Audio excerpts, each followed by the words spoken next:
Man quotidien d'aujourd'hui, lundi 11 décembre 2023.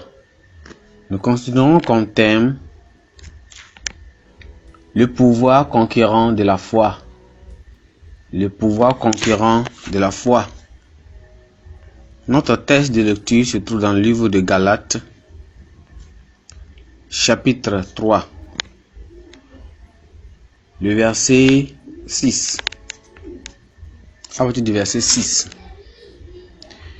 Comme Abraham crut à Dieu et que cela lui fut imputé à justice, reconnaissez donc ce sont ceux qui ont la foi qui sont fils d'Abraham. Aussi l'Écriture prévoyant que Dieu justifierait les païens par la foi, en d'avance annoncé cette bonne nouvelle à Abraham: toutes les nations seront bénies en toi.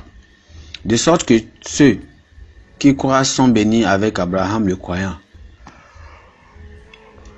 Car tous ceux qui s'attachent aux œuvres de la loi sont sous la malédiction, car il est écrit: maudit est quiconque n'observe pas tout ce qui est écrit dans le livre de la foi, de la loi, et ne met pas en pratique. Verset 11 dit: et que nul ne soit justifié devant Dieu par la loi. Cela est évident, puisqu'il est dit: le juste vivra par la foi. Or la loi ne procède pas de la foi, mais elle dit: celui qui mettra ces choses en pratique vivra par elles.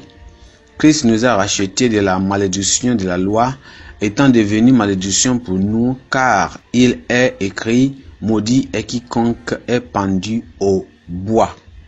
Verset 14 dit: afin que la bénédiction d'Abraham eut pour les païens son accomplissement en Jésus-Christ, et que nous ressuscions par la foi l'Esprit qui avait été promis.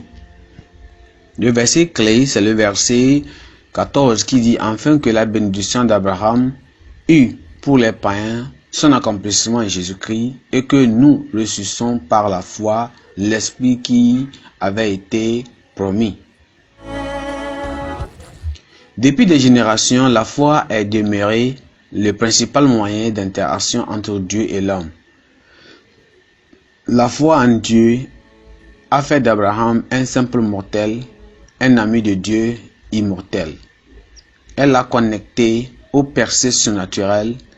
Dieu, dans sa sagesse, a conditionné la délivrance du péché de l'homme à sa foi en la mort et en la résurrection de son Fils Jésus-Christ.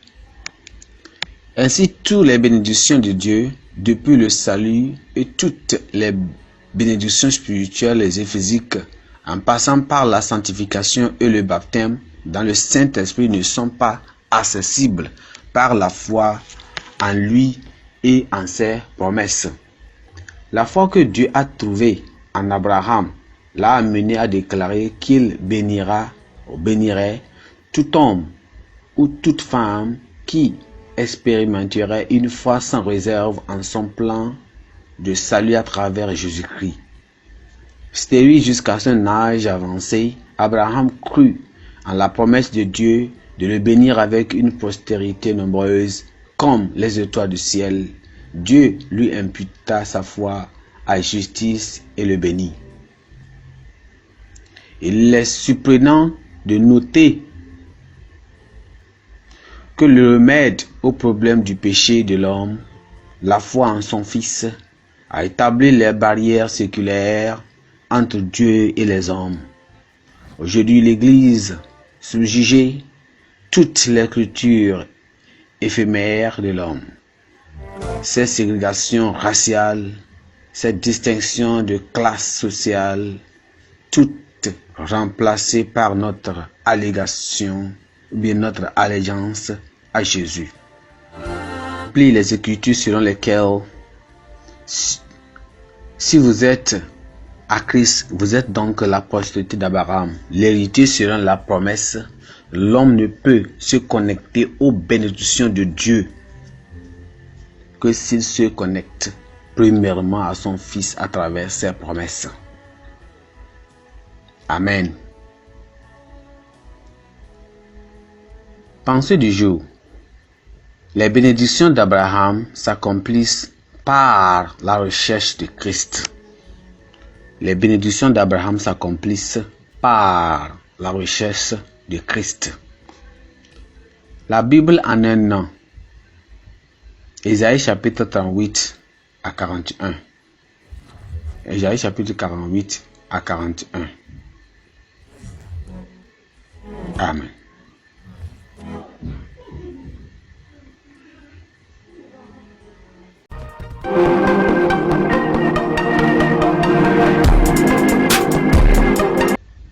Gloire à Dieu.